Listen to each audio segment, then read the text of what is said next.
Welcome to the Balls Not Court podcast. Cortez Paul is here. Kevin Carter is here as well. To your right. To my right.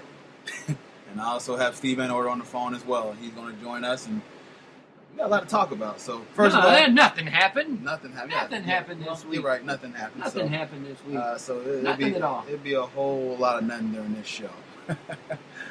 First of all, Steve, how you doing, sir? I know you're a little bit under the weather, but we do appreciate you joining us. How's everything? I'm doing pretty good. Trying to recover. Still got a final exam tomorrow, so I'm gonna be all right. There you go, man. Mr. Carter, how you doing, sir? I'm fine. Good deal. Well, hey, everybody's in a good mood and in high spirits, but there we go. And so now we're going to talk a little bit, a little bit of college football. Because nothing happened. Nothing. I mean, nothing happened. But if you did miss it, a lot did happen. First of all, let's start with the first big news. Steve Spurrier resigned.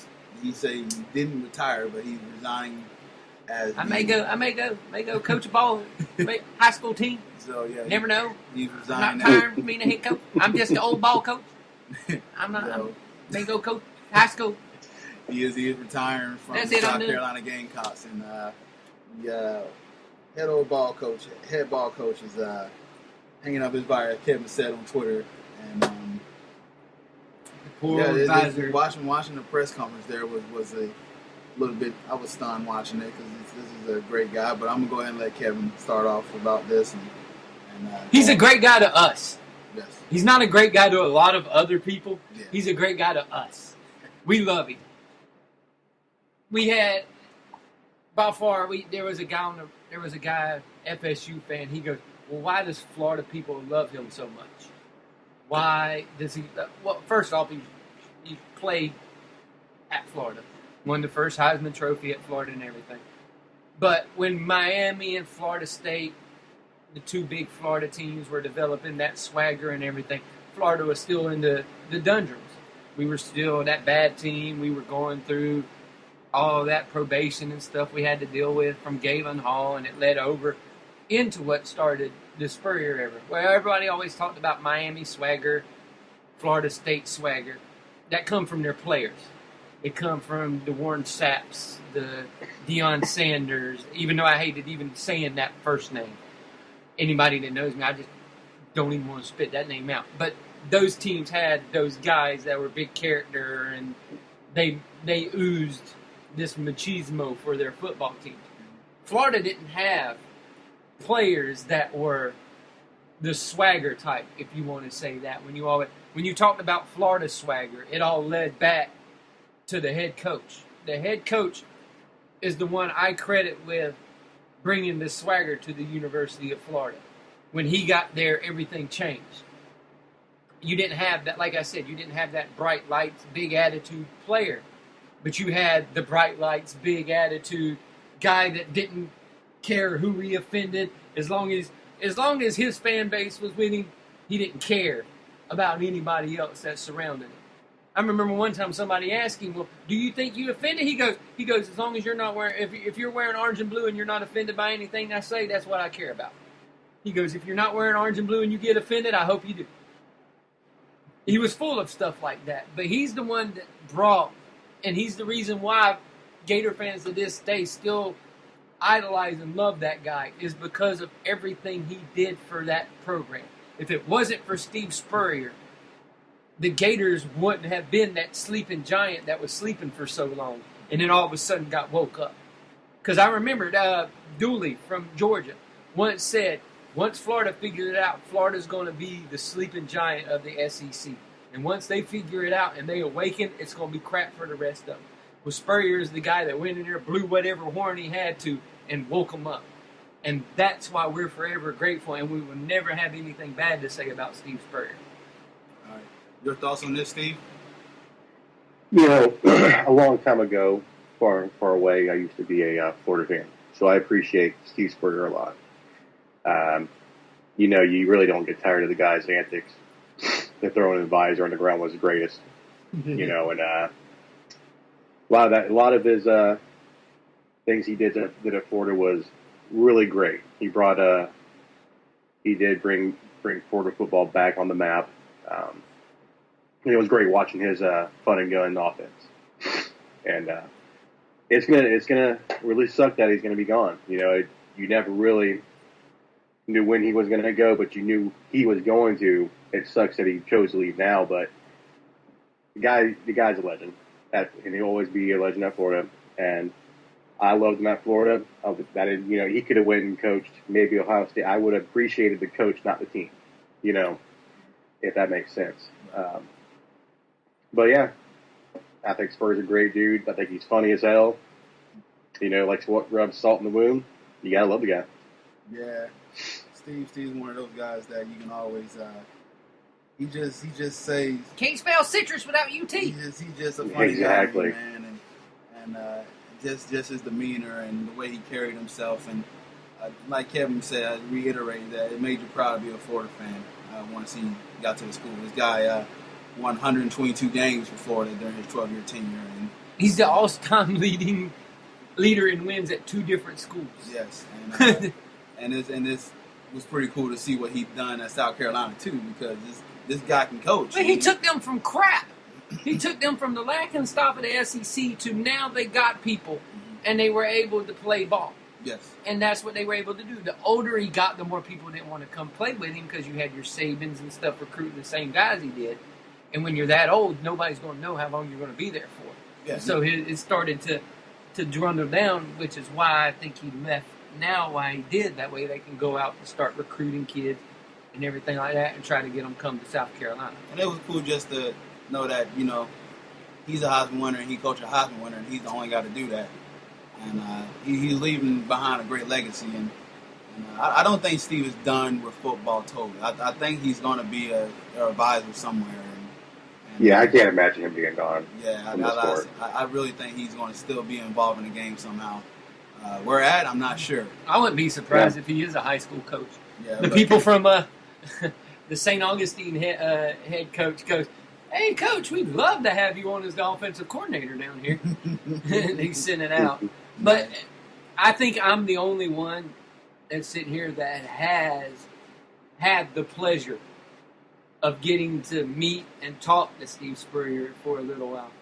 Just when he walked into the room, I'm standing there.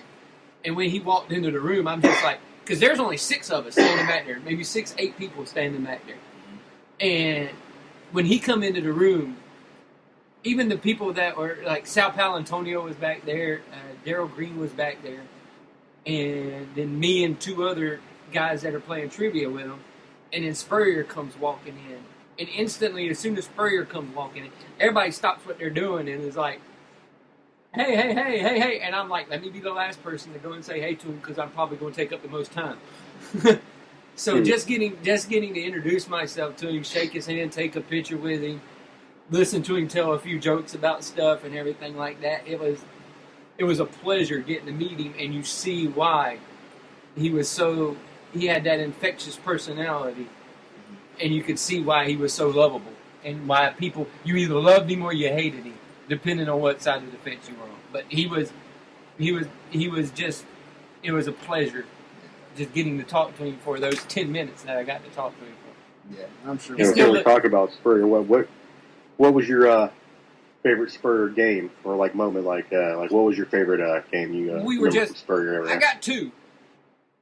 It was obviously it's the national championship game that's won, but it's 1A and 1B, and then the second one would be the year after we won the national championship, which me and Cortez were just watching snippets of, where he switches the quarterbacks on Florida State and goes in there and beats Florida State when they were ranked number 1 when they came into the swamp the year after. So the 90, I think it was the 97 game. Yeah, 97 game.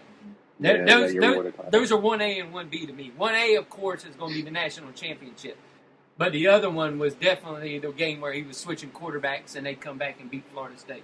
That's when my uncle was a sophomore at Florida, and so I definitely think the championship game there too. He was all in high spirits about that and telling me, I know I was a little boy by then, but that he kind of. I was grown. Yeah, he was grown, I was in high school. I was out of high school. So. Yeah, I remember there was 2 things that always stuck out to me. One things that I really one game that stuck out that pissed me off was the loss they took in the Sugar Bowl to Notre Dame. Was it? Yeah, they lost to Notre They Dame. had Shane after that game. I felt that Florida had the way more talented team, and that was beyond me. One of those games that like how the hell do these guys lose? It's called Jerome. You know, it was Jerome Bettis. It was Jerome Bettis that freaking. Oh, it was Bettis on that team. Yep, he murdered us. And of course, and I remember being at Murray Hill Theater watching the Florida State National Championship shellacking. Oh yeah, that was fun to watch. They had it on the big screen. It was great. And it was all of that one switch that he made, and that's how smart he was. The game before, FSU was coming after Danny, was killing him, hitting him late hits and everything. What did Steve do? Put him in the shotgun. He goes, okay, y'all want to do that? We'll give him a little bit more time. As soon as he put Danny in the shotgun, Danny murdered Florida State. It was just, they couldn't do nothing. They couldn't even get to him because he was getting the ball out so fast.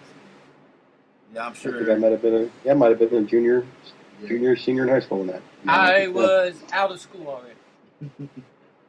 Yeah, I was 1 year out of school already. Yeah. Because I graduated in 95. It was 96. So I was mad about it that I didn't get pissed that I didn't get to go to school and brag about it because they did it 1 year too late. Yeah. All right, well, going from, I'm sure we're going to talk about Spurrier in definitely future podcasts and everything like that. But going from one Steve to another, Steve Sarkisian got fired from USC. I don't know why I'm giggling about that, but it was basically due to him being intoxicated. It was due to him being an alcoholic. Yeah. It was due to him being what we like to call, in our terms, a drunk. And he's looking to check into rehab and everything like that. So, Steve, I'll let you take this take on Steve. Steve gets to talk about Steve. Steve's drunk on NyQuil right now. You go first. People don't think alcoholics are is not disease or something. But let me tell you something. I have had a family member in my life who has been an alcoholic. Man, let me tell you something. It's not fun to watch. It really isn't. And when you got a problem, you got a problem. You have to, they always say you got a problem, you need to admit it. That's the first step to get help and make your mistake. But man, I can't understand how the mind works sometimes when you have a job like USC and you let that overpower you. That's just that stuff should just not overtake you.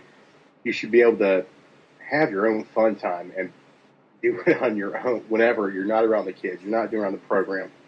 And that's really an egg on the face of a USC because the guy has a problem. And it really is. And, boy, that just, it's going to hurt USC big time. And I really do think it's going to take a toll on them when recruits. Man, in the upcoming years, man, I don't know if they can ever get back to what they once were. And I really thought Sarkisian could have been that guy that got him back. So that's my take on that. So it's just it's a bad day, man, for USC. Your thoughts, Kevin, on this whole situation? Well, obviously he needs to go get help. Obviously, alcoholism is a disease. No matter what people say it's a disease. Anything where you are dependent upon something to go through everyday life, and it hinders your judgment and everything, it's a disease. If you're coming to stuff drunk and everything like that, it's definitely a disease. And from a football standpoint, it sucks for USC. He needs to go and get checked into something and get his life in order. So it's good for him that he's going now and trying to get help and everything like that, but it's bad timing for USC. But more importantly, he needs